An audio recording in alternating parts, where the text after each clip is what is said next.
累了就歇会儿吧。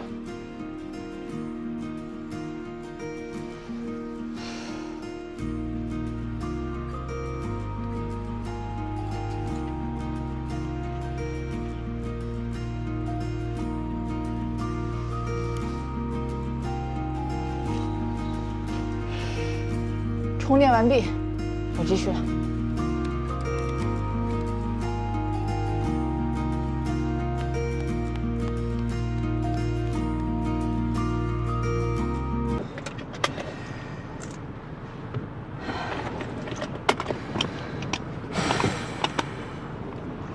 还紧张吗？有一点。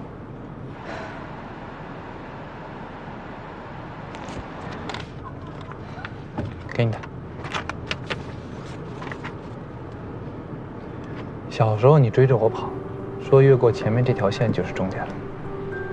现在这句话我送给你，我会在终点等你。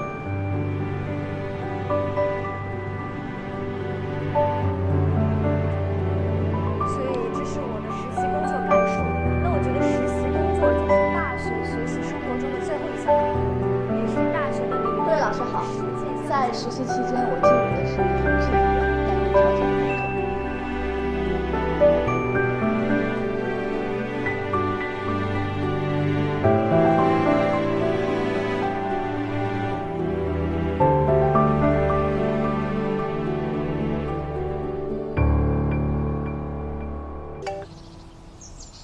作。Lucy 姐，好，我知道了。怎么啦？没通过。明天我要去律所上班啦！我的上班都是最棒的。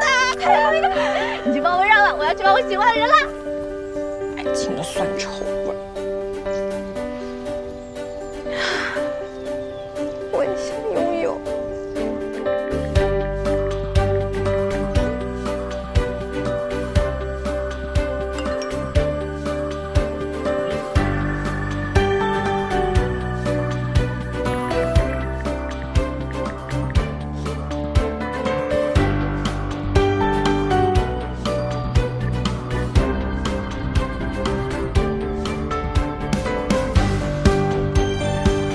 如果你通过，你就做我女朋友；那如果没通过呢？